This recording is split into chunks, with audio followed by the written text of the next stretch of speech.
as you all know, Europe was hit by the most massive economic, financial and social turmoil since 1929. And this crisis still have tremendous negative consequences on our economies. Let me just remind you some essential figures that illustrate the gravity of the current situation. The cost of this crisis, and it's a figure that I didn't invent, it was launched in the public debate by the governor of the Bank of England, so he's not suspect of being a leftist.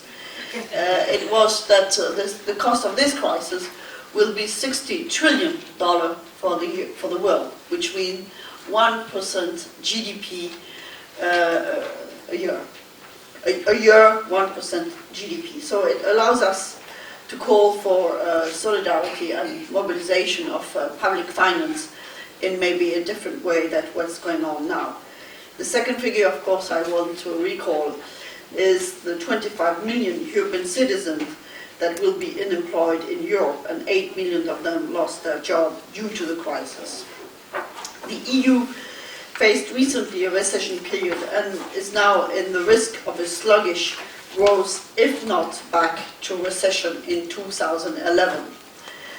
And what are the plan of European conservatives dominating the EU right now? Are they proposing to implement new economic package to avoid this catastrophic scenario as put into place in Japan or in the US? Are they suggesting additional and coordinated investment targeted plan designed to foster sustainable growth and create decent jobs? Of course not. They are purely and simply adopt a cynical and ideological approach towards the current situation and consider that time has come for fiscal authorities, as we can see in UK, and enforcement of sanctions foreseen in the Stability and Growth Pact. You can see right now the consequences of their irresponsible policies in Ireland and other countries. Cut in public spending and more especially in social areas. I have a strong fear that this crisis could be used by conservatives to achieve a hidden agenda they have not been able to implement through the last 30 years. This is to dismantle the social welfare model. While conservative government and the Commission continue to propose unrealistic and dangerous economic measures that will compromise the recovery process in Europe, the European Parliament sent on Wednesday, I think, a quite strong signal to EU citizens by adopting by an overwhelming majority the report I had presented on the economic, financial and social crisis. I really felt and appreciated the sense of responsibility demonstrated by my colleague, even though the Parliament is dominated by conservatives, and the will to call the other institutions, namely the European Commission and the Council, to fully use the added value resulting from the European project. We all have a collective responsibility toward the implementation and the success of the EU 2020 strategy in specific areas like energy, innovation, health, education, among others, that will push Europe out of the crisis. European Parliament proposed a real and appropriate alternative on economic governance. I do not think that in Europe, members of the European Parliament and Mr. Barroso and Mr. Rehn have the same understanding of the economic governance. They still address their public statement, their vision of economic governance. We say that economic governance should be an instrument for the success of a fair and sustainable strategy. I won't develop more this issue. I know that the next participant will give forceful contribution in this respect. But I would just like, maybe in this introduction presentation, to tell you how I feel about the strong messages I've tried to convey in this report. This report you can, I had some copy, unfortunately not enough for everybody, but you can download it on my website, which is quite easy to find. There were two strong messages. The first one is that we need to change our growth model, and the second one is that you need to use the EU added value. Unfortunately, on the first strong breakthrough I've tried to convey in this report, which was to convince EU political responsible that we need to change the growth model. This point was more difficult to bring to have it adopted by the Parliament. There are bits about it, but the fundamental idea that this crisis is not one crisis among the others in the current capitalist system, of course, was not voted by a majority of the Parliament. The other part, even though there are part of the diagnostic that remains in the report. But the other main message was to say that up to now, the EU has not been very helpful for member states in defining what can be the added value of the EU. Of course, it has happened in the past when going to the euro, to external commercial negotiation and so on, or even to competition policy, which I don't challenge. But the whole debate about the competences of the EU has mainly focused on the idea that where the EU has a shared competence with member states, it should define only the framework for the internal market to allow member states to act. Where we believe, and this is the strong message sent by the Parliament through this report, that it means that there's a place for added value for a project undertaken by the EU as such. Let's take the first example. That would be our strategy regarding energy dependency and reduction of energy consumptions. It needs research and development. It needs strong long-term investment. This can be done at the local level, at the national level, but also needs to be done at the EU level.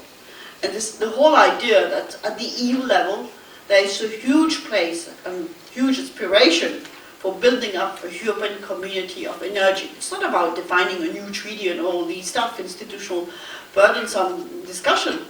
It's just to be efficient, to deliver vis-à-vis what people are expecting for the next years, and empowering the EU to be a strong partner regarding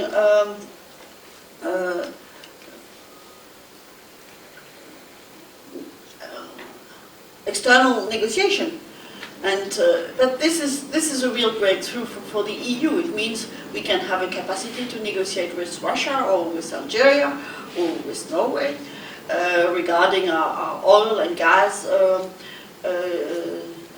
contract. It means we are able to discuss among ourselves about storage of energy resources together, and to have joint research and development project. We cannot have the whole discussion today only under the focus of debt reduction, because this is just going to bring us down. We need to do it, and I think we are completely responsible. We know that nobody can live with such heavy debt as exists in this country, but not only in this country, in many other countries. But we will not be successful in such a strategy if we are only looking at the debt issue under the constraint of credit rating agencies and market participants willing to play the game from one country against the others. And this is why in my report I'm quite happy that not only we were able to define this strong strategy on public investment that is needed to have this EU added value, but also that we were able to address the fact that you need to look at deficit country as well as surplus country. And for me, what is very striking is that in the current situation, the one who have a plus are of course the surplus country, and all the others are guilty, and they behave and they are treated as if they were guilty alone. And as long as you're going to look at the situation alone, you will not do it. And I think the role of a foundation like this and of a discussion like this is to have a joint approach. And to say if you have deficit country Of course, each country that is in deficit is very guilty, but not only guilty alone. And as long as these countries try to answer alone to the pressure of the market, they will never do it. This is why I want to open the discussion on other topics, to make sure we have a pilot in the driving seat in the EU governance. This is why I have a strong proposal there. I've been arguing for this proposal for 5 years, so now it's on in a paper voted by a huge majority in the parliament. So it doesn't mean it's there yet, but still it's a breakthrough to ask for what I call a Monsieur Euro. That means balancing the power of the central bank. You really have someone who can stand what should be an economic governance, to have an overlook and this Monsieur Euro would merge the responsibility of the president, the commissioner for economic and monetary affairs, the chair of the ECOFIN, and the chair of the Euro balances in the EU. In the same spirit, we also argue in this report for a mutual issue of debt. And this is also, I think, something that is very important, because if you're going to really have economic coordination, what better tool would you have than to have mutual issuance of debt? Because if you have mutual issues of debt, it's much stronger than growth and stability pact. A growth and stability pact is something, and you can see from the Deauville-Casino agreement, that you can always have a political bargaining to avoid the sanction. If you have mutual public debt, mutual issuance, it allows you to go and look in the figure and the spending strategy of the countries. I'm not saying that it will be democratically easy to go through, but it's much stronger. And of course, it will allow the EU to have a much bigger capital attractive market and to compete with the US one.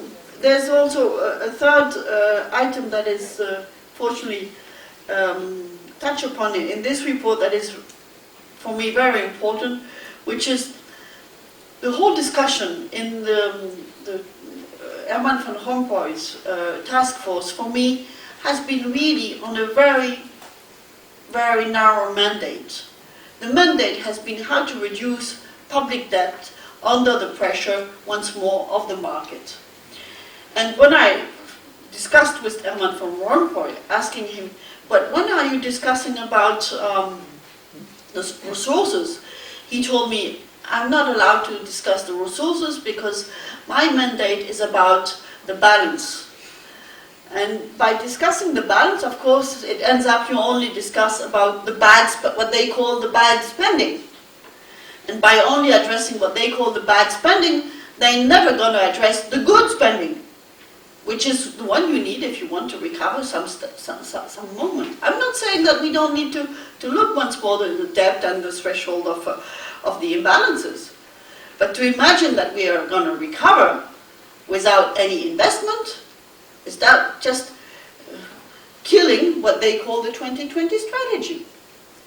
So this means the right mandate should have been how to finance in the current situation the EU 2020 strategy. Because my strong fear is once this whole task force will be over, the mainstream for the discussion on the future EU budget will be under the focus of the conclusion of this task force, which will not really allow for a recovery strategy and the implementation of a 2020 strategy. This is why I think it's more than important that we, on the progressive side, focus on the two aspects: the need for public investment and the right public investment we need, which we all know about energy, I've already mentioned, but it's also about transport and sustainable transport, not CO2 consumption transport, and education. And this means, on the other side, we need to discuss the resources. And this is why I'm more than proud, I must say, that in the report we had an overwhelming majority to ask for a transaction and financial transaction tax. And this is the first time in the Parliament we are able to vote it like this. And it's been voted. Even there was an amendment by the Liberal to delete a part where we are saying that if we're not able to do it at the global level, we should do it at the first step in the EU. And the last point I want to mention, of course, is about the taxation balance. And here we were also able in this report to focus on the idea that we need to have a better balanced taxation system that is lower on jobs and that is stronger on capital. I know it's a touchy topic to address in this country, but still I do believe this is a point where we need to do a breakthrough if we really want to be consistent discussing our recovery strategy. Thank you so much, and I will be very, very happy to attend to this whole discussion we will have thanks to TASC and to FEPS. Thank you.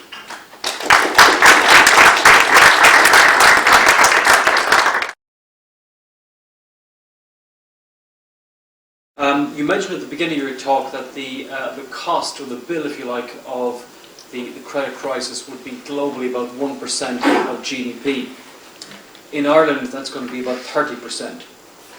Okay? There is nothing in the economic history of France, even going back to the 1720s, to the Mississippi scheme crash, that resembles that. When the economists, write the history of this credit crisis, Ireland will be up there in the league table, pantheon of crisis and bubbles in terms of the cost and the burden that we are bearing. And I think it is for that reason that this is going to be the most important period in Irish history since perhaps the 1920s. And in that context, I want to thank you for inviting me and Bruce and Madame Beres to this conference. I think TASC is one of the very, very few independent and serious voices in the policy debate in Ireland. At a time, I think, when a lot of the diktat on austerity is nodded and sort of and winked through by a lot of people in public life. One of the things that scares me in particular, and that worries me, is that in much the same way as many of our political leaders were blinded by the property developers, the so-called bankers, entrepreneurs who are really gamblers in drag on the way up to this crisis, it now looks like they are being dazzled by the banks, the bond market, and now by the EU. And on each occasion they have proclaimed to the Irish people that we must save the banks, the old banking system. Until weeks ago they were saying we have to save the bond market. And now this morning, if you look at the front of the Irish Times, we are being told we have to bear more pain, not because it will lead to a recovery, but because this is what the EU have told us to do. So Europe, if you like, is the latest fear factor.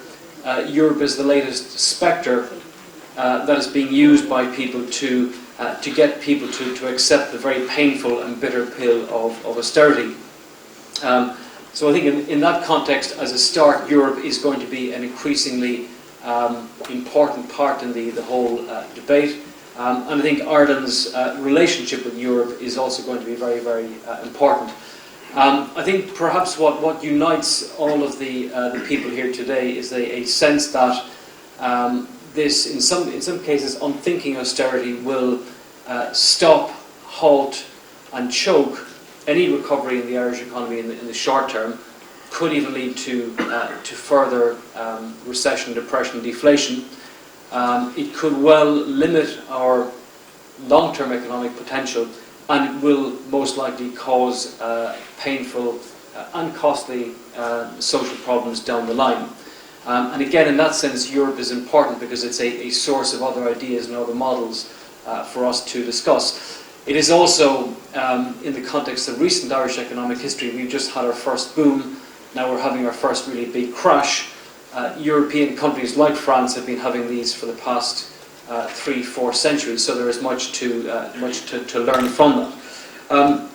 What I'd just like to do very briefly is to give you a snapshot of some of the the underlying issues in the European economy and use those maybe to set up a much broader debate just later on. One of the things I think that has been happening globally in the last 4 or 5 months is that having had a very strong bounce back from the deep recession of 2008-2009, most economies in the world have had a V-shaped recovery. Many of you will remember about a year or two ago, the sort of popular debate was focusing on will we have a U, a W, an L-shaped, a V-shaped recovery. Yeah. Well, fortunately, the world has had a V-shaped recovery. You'll see that from this slide here. This is what's called the PMI indicator. It's called the Purchasing Managers Index, and you can sort of visualize the notional sort of factory foreman ticking off the questions. Are you seeing more new orders, more employment? What's happened actually in the last couple of months is that some of the emerging markets have slowed by design. Their economies were too hot. And some of the bigger developed economies have slowed almost by default. And in the States and the UK now, we are on the cusp of large quantitative easing programs, if you like, to sort of inject adrenaline into the flagging patient. What is very interesting about Europe, and people talk about the decoupling word when they mention the US and China. But if you want to see decoupling is going on in Europe right now. And this is something I think that the policymakers, be it in Brussels or Frankfurt, will have to pay increasingly attention to. If you look at the PMI indicator, it's a very good lead indicator of economic activity. That's still quite strong in the big countries. France, the UK, Germany, whose exporters will have benefited from the weak euro brought on by the Greek crisis. The periphery countries of Europe, Spain, Ireland, Greece. Greece is still in recession effectively. Spain and Ireland are now flirting with recession, with what people call the dreaded double dip. So Europe is very much in decoupling mode, and that's something worryingly I think that hasn't really been brought out in the public debate so far. In aggregate, the European recovery at the consumer level is still quite sluggish. If you look at retail sales, that's quite similar to what we see in the States, where the consumer, the household, is much more debt burdened than perhaps the European one is. But those two regions stand out in very sharp contrast to what's happening in the emerging world. Someone recently showed me a photograph from Shanghai of a very long crowd snaking out of a Prada shop and security guards trying to hold people back. There is a big consumer boom going on in the emerging world. If you look, for example, at what the OECD is forecasting, just take a quick look at this chart. This chart is from the OECD, and it tracks the change in consumer tastes of the Chinese. I think there's about 300 million Chinese now with wealth between $100,000 and $1 million. And over time, the Chinese will spend much less on basic goods and much more on luxury goods. So while one part of the world, if you like, Europe, is cold, another part is actually very hot. The inverse of the Goldilocks fable people talked about 10 years ago. There are parts of Europe that are recovering, that are unlike Ireland, that are having a normal cyclical recovery. German unemployment is now much lower than that of the US. And importantly, German unemployment is now down to its lowest level since the reunification some 20 or so years ago. And if you look at the German export sector and some of the big German multinationals, they are performing extremely strongly. In terms of lending into the private sector, all of the central banks produce loan officer surveys, and most of those surveys suggest that lending standards are actually getting better. They don't give, I think, a very good picture of what it's like from the other side. Lending is available, but it's not available at a good or a cheap price. So I think across a lot of Europe, lending conditions are still quite strict and quite stringent, and nothing like what they were in more normal times in the business cycle. If I look very quickly at fiscal policy, again, austerity is the sort of the topic of the day. I believe that across the Eurozone, we have a whole range of countries suffering a whole range of different crises. The crisis that Greece faces is very, very different to the one Ireland faces, is very different to the structural problems the Baltic states face, is very different to what is happening in Germany. I think that is one of the reasons why this kind of one-size-fits-all austerity mantra is simply wrong. I think someone like Joe Stiglitz, who has criticised the World Bank, the IMF, for doing the same thing in Latin America and Asia, may very well, if he hasn't done it already, come back in 5 or 10 years and criticise the one-size-fits-all policy of the EU, and perhaps that's a topic for future discussion. Some countries are making better progress than others in terms of mending their public finances. Spain, its public finances are actually a lot better than when they were last year. Unemployment is still grievously high. Portugal much less so.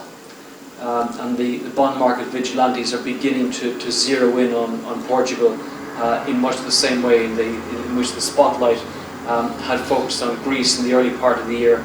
Ireland recently, it's now moving on to Portugal. In terms of the debate, just watching the debate on sort of deficit reduction, debt reduction, it's beginning to push out to other areas.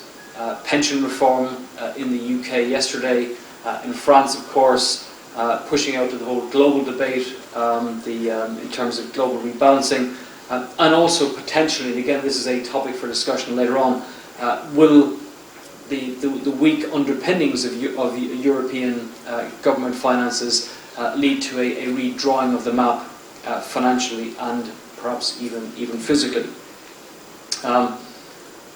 Just to move on again, because I thought it was interesting that Madame Beres mentioned the ECB and policy coordination. The big central banks of the world, the Fed, the Bank of England, the ECB are, by all standards, very, very independent, but that hasn't stopped sensible cooperation and communication between the Treasury, the Bank of England in the UK, and the Treasury and the Fed in the US. There is much, much less of that in Europe, and I think that is an area for change. The ECB, throughout the crisis, have done some very, very sensible things for which they should be praised. They've also made a number of mistakes, raising rates 2 months before the collapse of Lehman Brothers in reaction to lagging inflation data was a mistake. And in some areas they have been unambitious. If I look at the bond purchases by the ECB, historically, you'll see from the chart, they haven't been that big, but when the sort of bond purchases by the ECB have begun to rise. But if I put that number in comparison to the quantitative easing that's already been done in the UK and the US and what may be done, it's actually quite modest, to be kind. So there potentially there are more things the ECB can do. This sort of overcomplicated chart here shows effectively the support of the central banks to short-term lending of the banks. Again, that's been pared back quite aggressively in recent weeks or months, and again, it's something that may have to be reignited, or it could well be forced upon the ECB that needs to be reignited. Finally, one point to consider, because we no longer live in a sort of a single polar world where the US is the centre, or even a multipolar world between the US and Europe. We also have to consider Asia in this, and it is possible that the emergence of the Asian economies, and in particular the Asian consumer, could force quite radical restructuring and radical response from European industry and European politicians. At the very moment, global institutions, be it the IMF, be it individual finance ministers in the G20, which is meeting this week, talk of currency wars. In a sense, the Europe has left itself out of the currency wars, perhaps to its detriment, because in recent weeks the dollar, the pound as well have weakened quite a bit. So I think that is an area that will become quite an intense policy focus in coming weeks as the strong euro begins to hurt exporters across Europe and in particular in Ireland. And one maybe appropriate point to finish on, we are on the cusp of quant easing. If you look at this chart shows the expectations for rate rises of major central banks.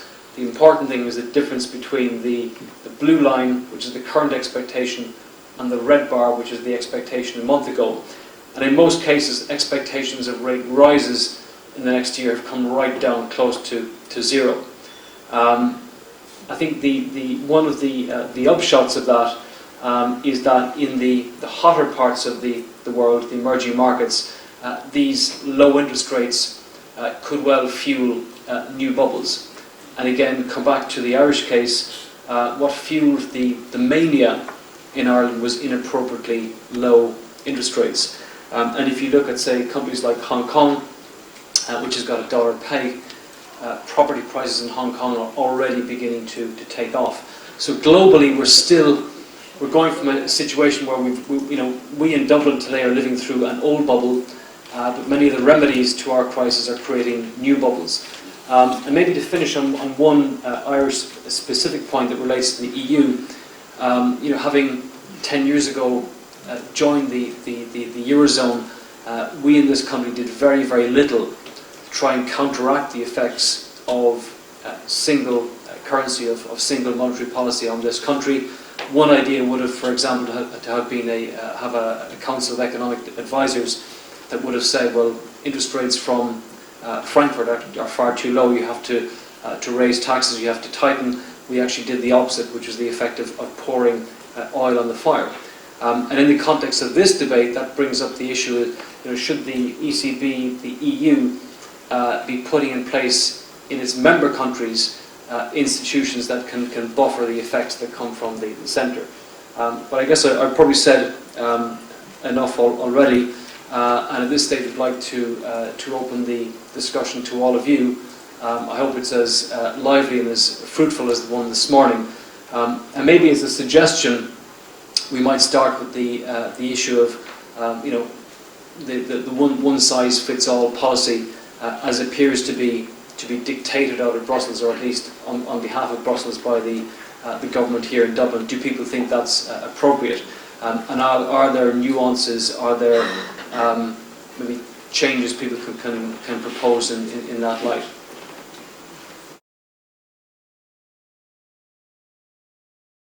Two points I want to make. First of all, a quick question. The idea of an economic council is fine, say, if we handled in Ireland, but what obligation would there be on government to listen to such a council? We have the ESRI, we have TASC, we have a number of bodies in Ireland which are advisors, if you like, or identify what needs to be done.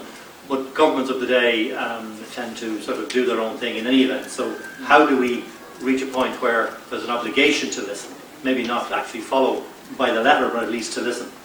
Second point, and I put this to Pervench perhaps because she's from France, is that I think the announcement this week by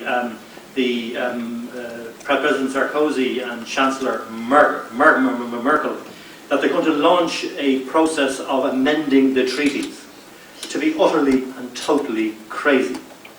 And I just wonder what is the rationale behind this. I mean, it's akin to the captain of the Titanic deciding to sit down to redesign the ship when his crew is busily trying to prevent the ship from sinking. I mean, to launch an institutional debate on the spurious argument that we need a change to the treaties in order to have put in place stronger economic governance, in my mind, is irresponsible. And I think the Irish government next week should make it clear to Germany and to France that we will not support such an initiative. It needs unanimity for it to get off the ground. And I think it's critical that Ireland says no. We must play hardball on this issue because this is a complete diversion from what Europe should be doing in terms of putting in place the economic governance package, which is already on the table. It needs to be improved. We need to ensure that there is democratic accountability incorporated in it, and so on and so forth. But this idea of amending the treaties is idiotic.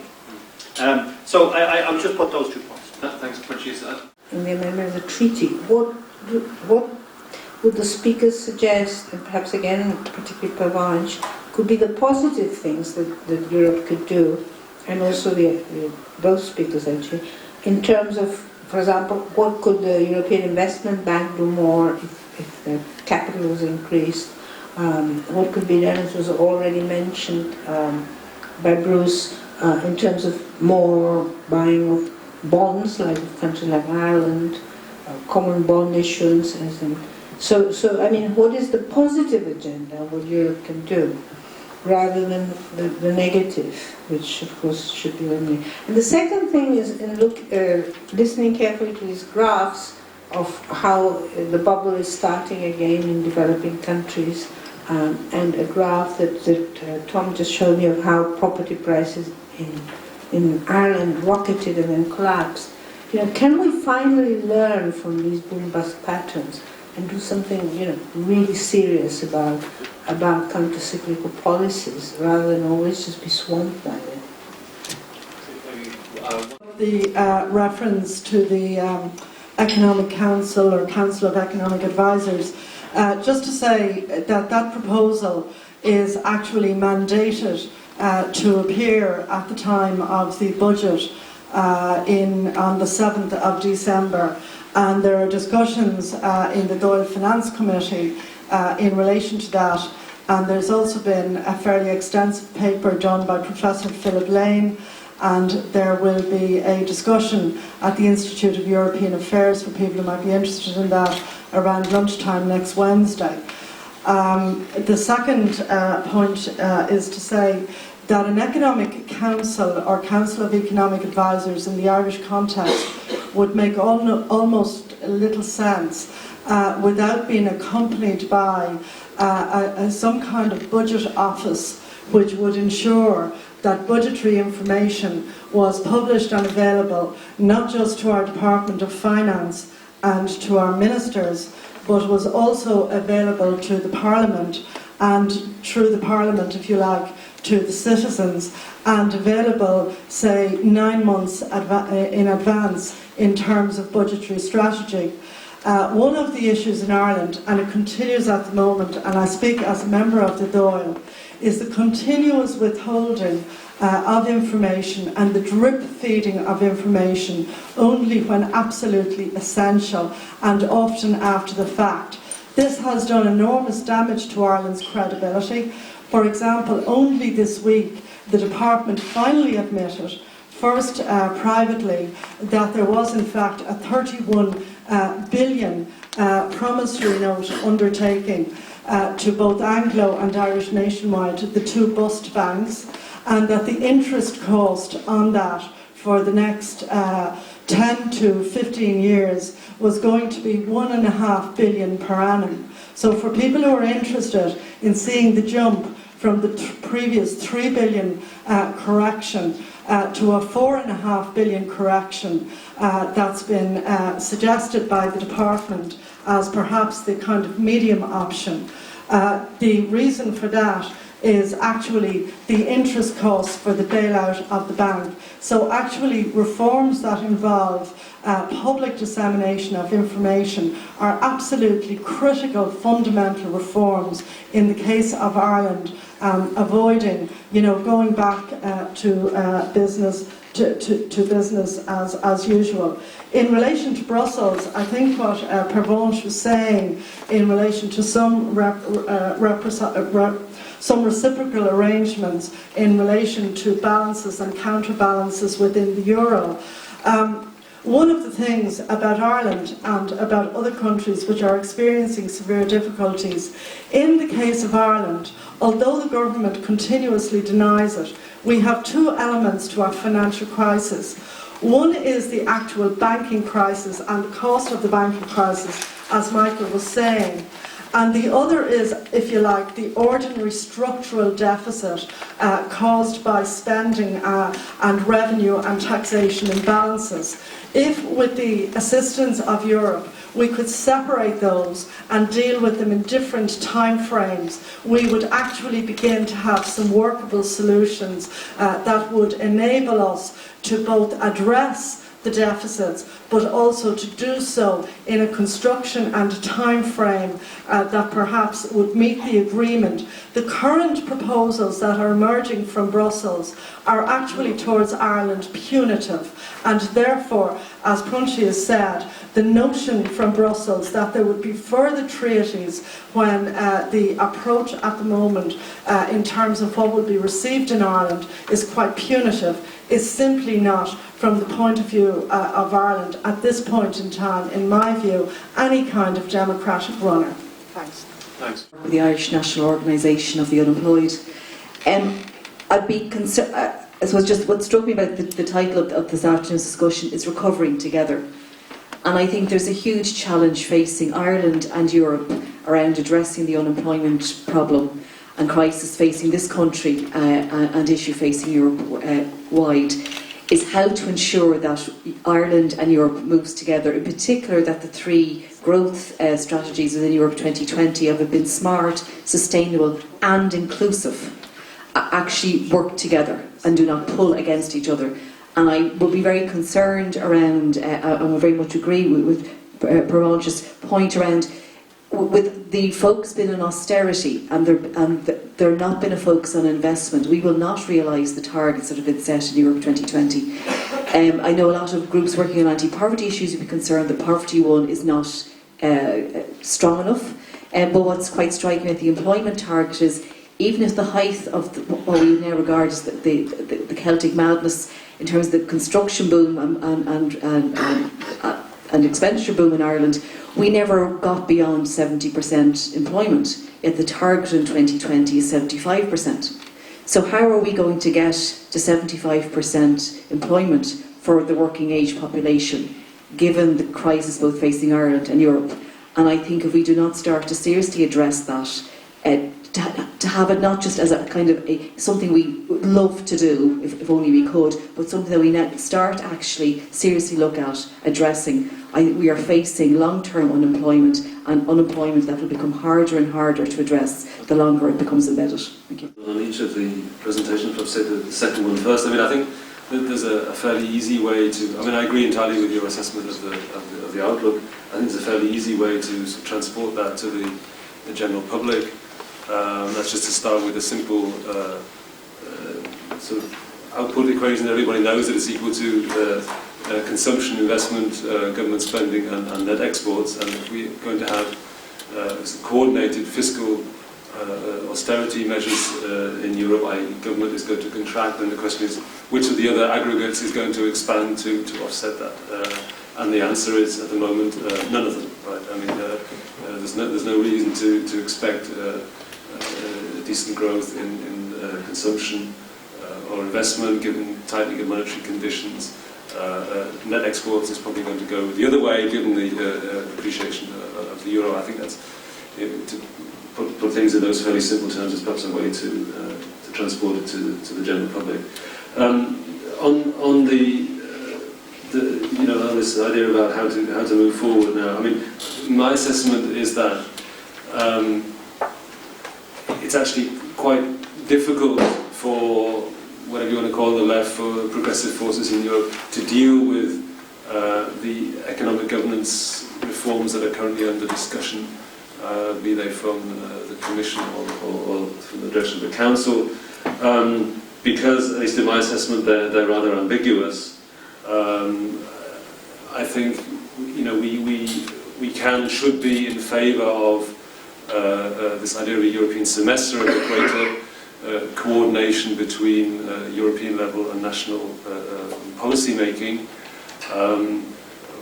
we see, though, I think on the left in many countries in Europe, also amongst trade unions, a tendency now to sort of, an understandable tendency, but still I think a mistaken one, to sort of reject any European involvement in national policy making as a way of negative interference, and I think that's something we need to also perhaps discuss here today and tomorrow. Then we have the second area of the reform process is this focus on macroeconomic imbalances. And that, again, I think, at least in theory, is actually positive. I mean, if we'd had that focus in the past, then indeed the unsustainability of the Irish situation, of the Spanish situation, but also potentially at least of the German situation, namely its reliance on current account surpluses, would have become apparent. Right? They weren't apparent in the fiscal surveillance. They would be apparent in the macroeconomic imbalances. So I think there's a potential there. But of course, the details of the way the Commission is actually proposing to look at this are dubious, at least. And the problem is that the third element is, of course, the exacerbation of the fiscal policy surveillance, i.e. the tightening of the Stability and Growth Pact, and that's almost entirely negative. So you have this very, in my view, very mixed, very sort of ambiguous mixture of elements in the reform proposals, and I put that up for discussion here. That's actually quite difficult for us to deal with. Thanks very much. Bubbles, no. People have been writing textbooks on asset price bubbles 150 years ago. We still haven't learned. On the Economic Council of Advisors, I think that the Philip Lane one paper was interesting, but in my view, is not ambitious enough in that he sort of restricts the council to forecasting, checking the numbers, whereas I think it should be much more ambitious in terms of wise men and women who look at what's happening in the world around Ireland and how that's affecting Ireland as a very globalised country, and then you build buffers to that. It's also, to Pranchia's point, it's a mirror, if you like, of the Maastricht criteria, which is a framework without teeth, and that's why so many individual countries didn't adhere to it, and actually, in the Greek case, misreported the numbers. So it has to be independent, and as you say, it has to have a sanction. Maybe in terms of a sort of second round of debate, I would love to hear your opinions on how we think the EU as an economic and policy entity is going to evolve in the next 5 or 10 years. And as a starting point, I'll ask Madame Beres to comment on that, and maybe if you wish to take up the point on the treaty as well. Yeah. If you allow me, I would also like to answer your question regarding the one-size-fits-all. Yeah. Because I think also to answer your second question, it's critical to answer this first one, and I have not the feeling that we have been addressing this point up to now.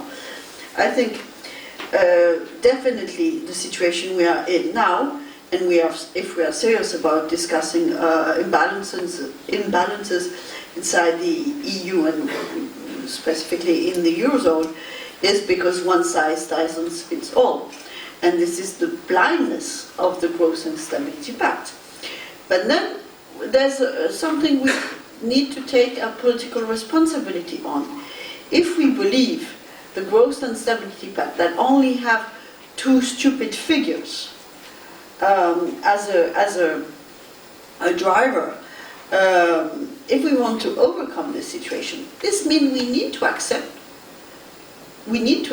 what it means. It means we need to allow ourselves to discuss the nature of this public spendings, the nature of the private debt, and the nature of resources.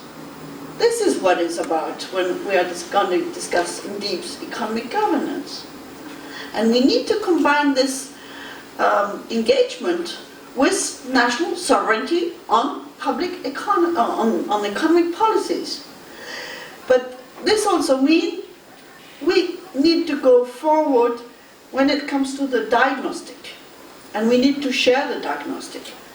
Because when I say we had stupid figure, yes, we had stupid figure, because one of the good pupils of this stupid figure was Spain. And as long as you don't look at the nature of the spending, at the nature of the resources, you're not able to say that Spain, and in some way Ireland, is going in the war. So it's a very critical moment, and we need to be consistent when discussing it. Now, regarding the treaty, thank you for raising the issue, because I really appreciate this question. I think there's been a lot of comment in the British and also the French newspaper that Merkel had been watered down by Sarkozy and that she did a bad deal. I don't know, because I think both of them did a really bad deal. She did a bad deal because she didn't get what she wanted, and she thinks since the beginning that she's going to get what she wants through a revision of the treaty, but this one will never happen, or at least it will not happen in the conditions she wants. And he did a bad deal because he's jumping on his excitement to make sure nothing damaging for his image as President of France could happen. This means that he would avoid, but this is the reality. He put all his strengths to make sure never there could be an automatic sanction against France when he's not able to have sustainable resources capacity for his own budget. This was his driving line. But by doing this, he's just missing the point where I think France as a whole, for years, is being right to raise the issue of economic governance that can not only be about stability. And we are missing the window of opportunity to address these topics. Because the whole discussion, once more, is only focused on sanction. I think, so this is where I think the Merkel has been betrayed in this deal, because to believe that you can give up the automatic character of sanction because you're going to get a revision of the treaty where you cannot, because I think the Irish newspaper will say that this reopening is to make sure that the bailout system could be authorized. It's one point, but the major point is not this one. The major point why Merkel wants to open the discussion on the treaty is to have political sanction and to make sure in democratic country people would not get any voting rights on their own budget. This is the point. This is crazy. Even more crazy than the idea that you could revise the treaty, because people can be ambitious, but to be contrary to a democratic system, I cannot understand. I have idea about clever sanction. Clever sanction is to oblige a country like yours to go for an increase of CCCTB. Sorry to be blunt. Sorry, explain. Consolidated corporate tax.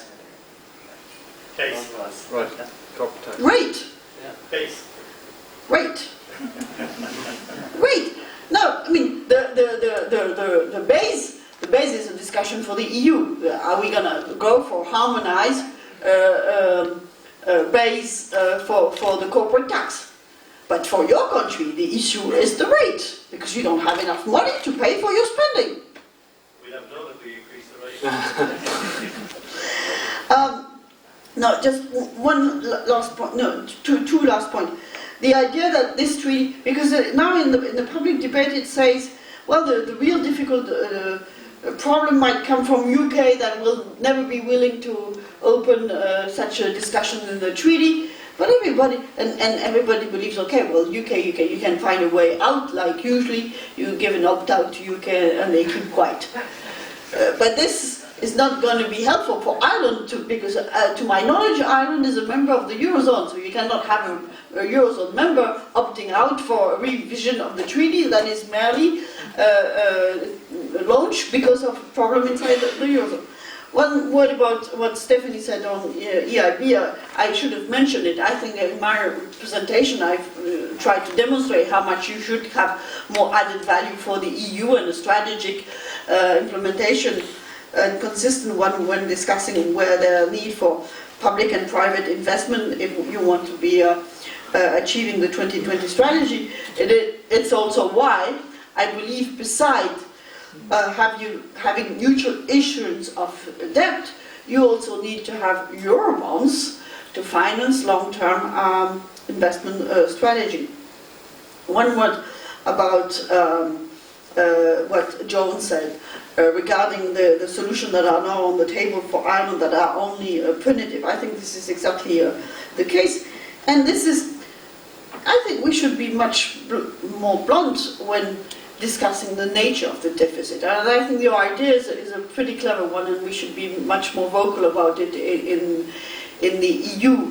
Because when you look at the nature of deficit, of course there is I would have fourfold for this deficit. The one, of course, is the bad deficit we had even before the crisis that we should overcome, and this is linked to what we could call a structural deficit linked to a deficient growth model. But the second one is about the banking rescue package that cost a lot to many member states. The third one is about what we call the automatic stabilizer, because of the crisis that have increased the pressure on public budget to pay what they should pay. And the fourth one is, of course, the lack of resources because of the crisis.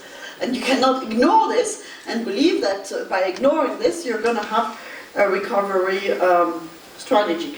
One last point about the 2020 strategy and the objective that's defined regarding poverty.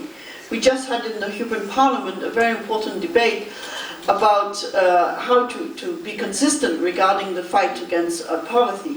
And we want to launch the debate about a minimum, not wages, but minimum income. And we had a debate just this week in the Parliament regarding this. If we're going to be consistent, we need also to address, on the one side, this point, and on the other side, the issue of public services, where Proncias is, of course, the master, and where we need to make sure that while fighting against our public debt, we are not killing our public services, because this is also one of the roots for a recovery initiative. Thank you very much. That gives us a very good sense of the challenges, the frictions, I think, debates and controversies to come in the next 5 or 10 years. With a focus on how the EU and its policy making may change, and maybe where countries like Ireland can fit in, or maybe they don't want to fit in. Maybe I'll take another round of response, starting with this gentleman here. I would agree with Paul Krugman's analysis that the biggest problem facing peripheral economies of the Eurozone is the policy straitjacket of the EMU. And I think the EMU is designed for a symmetric pan-European economy, but operates in an asymmetric way. And the narrow focus on cost competitiveness and fiscal consolidation completely ignores the institutional diversity, differing problem loads, structural imbalances, both within and across Eurozone economies. And it was assumed that Eurozone economies would converge in both price and wage developments, but most of the evidence indicates that post-2001 the complete opposite occurred. Most countries increasingly diverged in these indicators. So countries shared a monetary currency, but did not have the corresponding institutional governance required to coordinate economic policy. So in this regard, market processes have clearly proved to be a completely ineffective means of economic integration across the European economy. So my question as well for the panel is, what type of institutional governance can we expect to foresee developing in the next decade? Because my fear is we will increasingly see more nationalist, beggar-thy-neighbour approaches to economic policy, and I genuinely fear for the future of Europe in that regard. But I think the option is, particularly for a country like Ireland, it's stuck in the middle of a U-trough almost. Either it gets out of the Eurozone, should I say, and it uses the traditional means of currency of devaluation at just exchange rates. I don't think that's realistic, I don't think that's a good idea, but the opposite is that we need greater coordination. But I don't see the political will for that institutional governance. So, does the panel? Thanks. I think taxation is absolutely key in our dealings with the EU, and also regulation. Unfortunately, Ireland has moved towards developing a policy based on being a tax haven. This is at variance with so much of what the EU would argue for, and in addition it becomes part of the bargaining and trying to secure negotiations with the EU. Now, unfortunately, this is very, very deeply rooted, that Ireland will only succeed with low corporate tax rates. This is so wrong that in so many ways, and I think that needs to be addressed in lots of different ways. I could talk a lot about that, but for example, you take the whole number of indigenous companies. most companies do not pay corporation tax in Ireland because they do not make profits. They cannot benefit from tax incentives. Tax incentives have mostly a benefit to multinational companies. And there's a very interesting article by Jesse Drucker on Bloomberg dealing with the tax rates of Google. You might like to have a look at that. But I just return to an earlier point. I disagree fundamentally with Michael O'Sullivan about the Council for Economic Advisors. Economics is not ideology free. It become another forum in which economists, professors of economics will lecture trade unions that their pay is too high, but they themselves are earning in excess of €150,000 per annum. So I think the Council of Economic Advisors is a bad idea. I think economic policy has to be in the hands of democratically elected politicians. O'Connor at TASC. I'm a political scientist who's here hiding among the economists, and as a result of that I'm always looking at the political, which means power. And we're told that information is power. I think that's perhaps a philosophical question, but I think people will agree that certainly secrecy is power. And we've heard from Joan Burton how the opposition in Parliament is starved of information about the economy and about the budget on an annual basis. And only now that Ireland is on the brink, as a special treat, opposition finance spokespersons are allowed in to see the books briefly, to see some headline information. And I think there's a fundamental challenge that the crisis has presented to us, that the way in which we do government business, that it perhaps explains why the Irish government and public administration has been so slow to react in many ways to the crisis and have drip-fed information about the extent of the bank's losses and how much that's going to cost us. And I think it's a challenge to the way in which we do government. If we have to open up the budgetary information, if we give Parliament more ability to get independent assessment or costing of their proposals,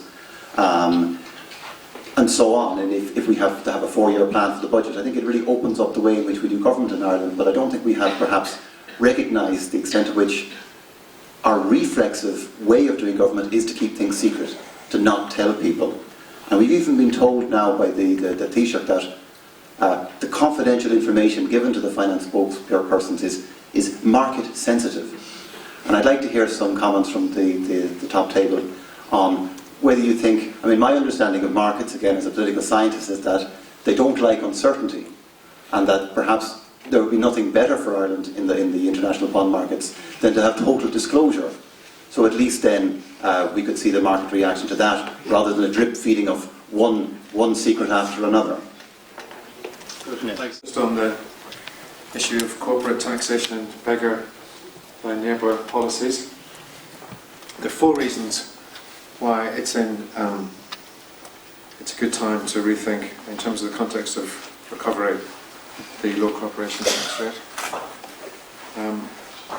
One of them is the obvious fairness one, in terms of the issue of the distribution of the burden of the adjustment, and without a focus on property and capital taxation, that's obviously going to seem manifestly unfair. It really does.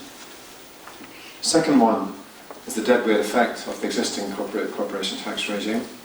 We know from a Forfas survey a few years ago that actually multinational companies value more quality of skills and competences of their workforces in Ireland than they do the corporation tax regime.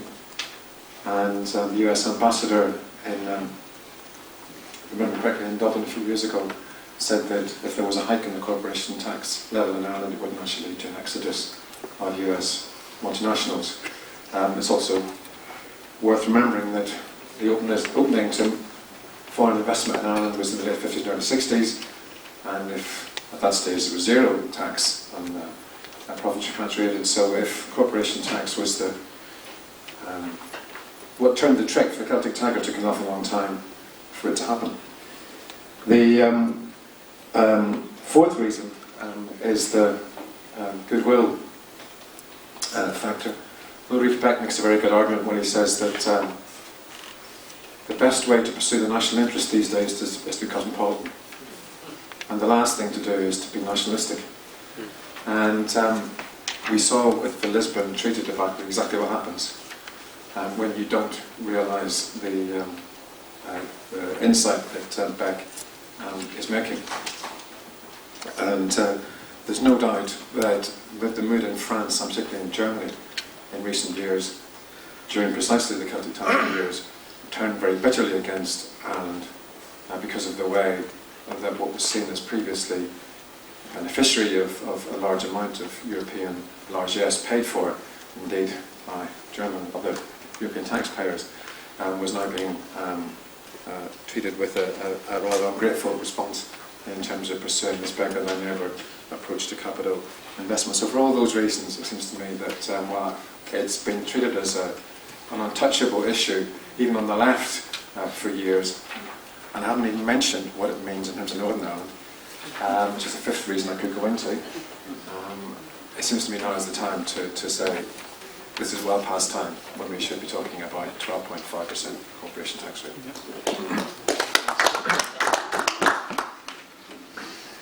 Robin was looking directly at me when he was speaking, so I must respond.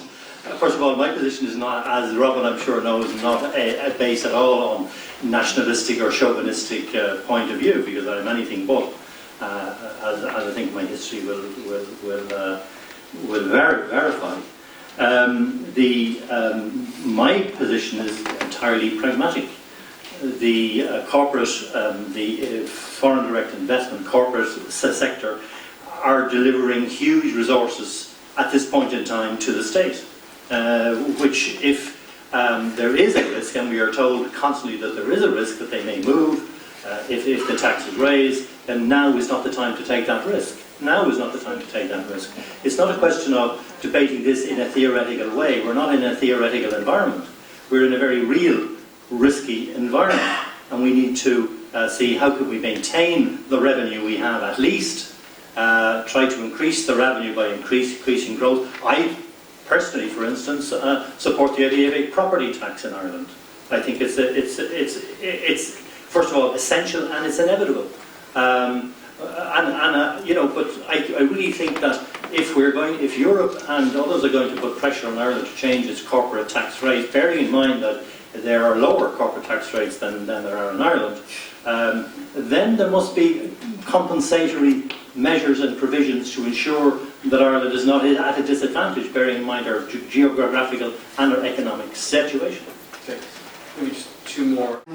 Just in relation to bargaining power, Greece, Ireland, Spain are not exactly in a very strong bargaining position in relation to influencing policy, in relation to, for example, a two-speed Europe, whether it's financial or geographic.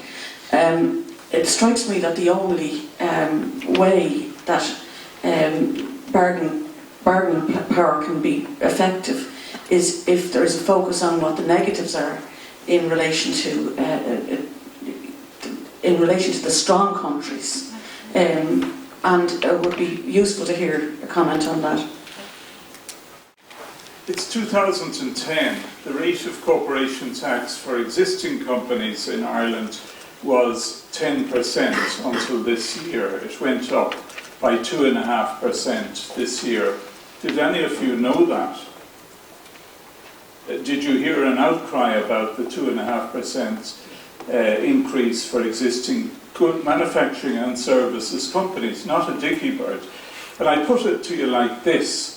Ireland is in a deep, deep fiscal crisis. We are all paying extra taxes in every which way, and including a 2% levy. And we in the Congress have suggested that the corporate sector step up to the plate and pay a mere 2% extra while the crisis lasts. 2%, another 2%, without any deductions, because most companies don't pay 12.5%, they pay about 3 and 4%. And it really is, if we have a crisis and we're talking about social solidarity, and people are on the left, they have to get real, you know. We are beginning to think the unthinkable. Things like the corporation tax, the way information is disseminated, have very much been sacred cows in recent years, and the fact that at least we here are beginning to debate those suggests that change is on the way. One of you asked how the EU institutions might evolve. I think to quote Jean Monnet, who's one of the founding fathers, he said that in Europe you need a crisis to make a policy. So I think we will have a number of episodes or pockets of volatility before we get much more concrete volatility. I think Greece will have some kind of debt reorganisation, which would be a good opportunity for us, for example, to follow in their footsteps. I think moreover, we in Ireland have to really rethink radically all of the institutions of state, from the way politics is run to the bodies that make up economic finance, and really adapt ourselves to the outside world as opposed to letting them do it for us. And maybe just as if you wish, Madame Beres, I'll give you a last word, and thank you all for your contributions. Thank you so much for understanding that I wanted to react to 2 or 3 points. First, on this issue, where will we evolve and how can we move to avoid the risk of nationalism, to take on board the diversity that has been ignored up to now in the EU. I do believe it's never going to come from the ECB, because the ECB, obviously, they only have merely one tool, which is the interest rate, and that will always be related to the major economy. I mean, this is just by mathematics, this is going to be the trend. So this is also why it is so important that vis-à-vis the ECB, you have a strong capacity to overlook this diversity.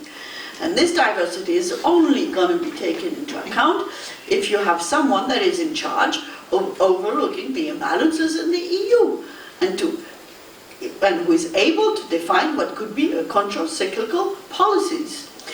This has started somehow in the discussion related to the debt, because even in the sanction discussion in the task force, when they are discussing not the deficit, where they don't want to look at the nature of the public spending, which is crazy, because when you look at the Greek budget for weapons, it's an army. It's incredible that nobody is allowed to say something about it.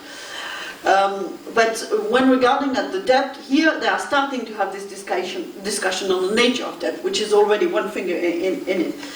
But this is why I do propose this Monsieur or Madame Euro that would have the capacity to have a broad overlook of the situation, and to make the balance between the different situations. I fully agree with you that usually in the EU we go a step forward when we have crisis. Let's not miss this one, because this one can be called a crisis and it could be missed. So, and if we missed what Jean Monnet has told us, we will be really bad out of the crisis. I'm very happy to come today to Dublin to attend this discussion, because I think the only way out for the taxation imbalance situation of this country, which I have always acknowledged that at some stage, when you were a catching up country, this means before the current crisis, and before you had come the Celtic hero in the EU, in the catching up period, it was fair enough that you had this taxation structure. But this time has gone. And we are now in a new time. But the only way to move ahead in this debate is your internal political debate. And I understand it's on the table, so I'm very happy to attend it and to bring some thoughts out of it in France. Also, or in the EU. Also because, of course, as you might know, for the 5 last years, I've been arguing quite strongly with a guy that's coming from your country, which is called Charlie McCreevy, where obviously it was impossible to discuss these kind of topic. One point to contribute to your debate, not to enter your debate, but to contribute to your debate. I also come from a country where we always look very carefully at the level of foreign direct investment. And we always believe this is one of the key criteria of a successful country. I'm not so sure. I'm not so sure. No, let's be conscious. Not all foreign direct investment are good investment for your country. We need to be more clever about this figure. And two last points. One about the Economic Council. I also agree. I don't like it so much. I mean, we need to have figure, we need to have expertise, but let's not give up the political decision and orientation. Technique cannot overcome policy. This I mean, this would be a real breakthrough that I think we should not allow as democratic people. Now, last point, regarding the negotiation situation of countries like Greece, Spain and Ireland. I mean, I don't remember who said this, but I think this is more than true, and this is why I've asked in my introductory speech to have solidarity and global vision. Global vision doesn't mean one size fits all, but it means as long as people feel guilty because they are under the red line, we cannot have the concrete discussion on the imbalances in the EU. We need to unite in diversity. Let's go back to this, and then you really have the good basis for the discussion among surplus and deficit countries. Great. Thank you all very much. Point of order. I don't see any evidence that the corporation tax level is on the agenda. Just less that goes on the table, less that goes out from this meeting. It's not yet, but I think the point we would all make is that we are thinking the unthinkable. It's not politically on the agenda. Every party has said it's staying. Sorry. Just in case the kind of any impression was given that all the political parties are coming to the point that they're going to change it. So you're discussing it among you. You're discussing it among you. So well, we are today, but you're today, but not in the dialogue. But I am right on with you. Sorry, that just... Well, it might not be the corporate tax, it might be other tax, but the tax issue and the tax balance in the country at some stage will need to be addressed. Huh? Yeah, I wasn't planning to make an intervention, but in light of what Pervench said about foreign direct investment not being unequivocally a good thing, I think it's really important to reinforce that. And I don't know if you know, but Canada has a long history of domination by foreign direct investment, by foreign corporations, and it's it reached a point in the 60s where there was great concern about that, and it led to the creation of a foreign investment review process, and the criteria was it had to provide significant benefit to the country, both in terms of jobs, in terms of R&D, in terms of corporate directorships, and in other areas, for example, in the auto sector, where we were dominated at the time. Well, it was completely dominated by mainly U.S. Car manufacturers, and with the collaboration and cooperation between Canada and the Johnson government, I guess it was, in the mid-60s, we brought in the Auto Pact. And the Auto Pact it was a managed trade agreement that allowed for the integration of the industry, but there were very simple, very important conditions that were placed on it from the Canadian side, because there was the concern that if you opened up, removed the tariffs, integrated the industry without any conditions, all of the production would flow south. And so the two conditions were that if you wanted to produce in Canada, you had to, if you wanted to sell in Canada, you had to produce in Canada. And on top of that, there had to be an average 60% Canadian content. And that was an important way that a Canadian auto assembly and manufacturing industry was created. Of course, it was removed with the free trade agreements. And the combination of the free trade agreements and the WTO, some of the WTO changes. But by that time, it was well enough established. I won't go into the kind of the recent history of the auto sector, but just to say that, just to reinforce the point that, I mean, even though all the foreign direct investment restrictions have been weakened, there are still sectors like the financial sector I mentioned this morning where those restrictions exist. There are a number of other kind of strategic sectors, although there's always pressure to deregulate. It is not. It can be a mixed blessing, and I think it behooves you to look at the whole question with open eyes and with a critical critical perspective, and I think it involves a lot more than tax. You know,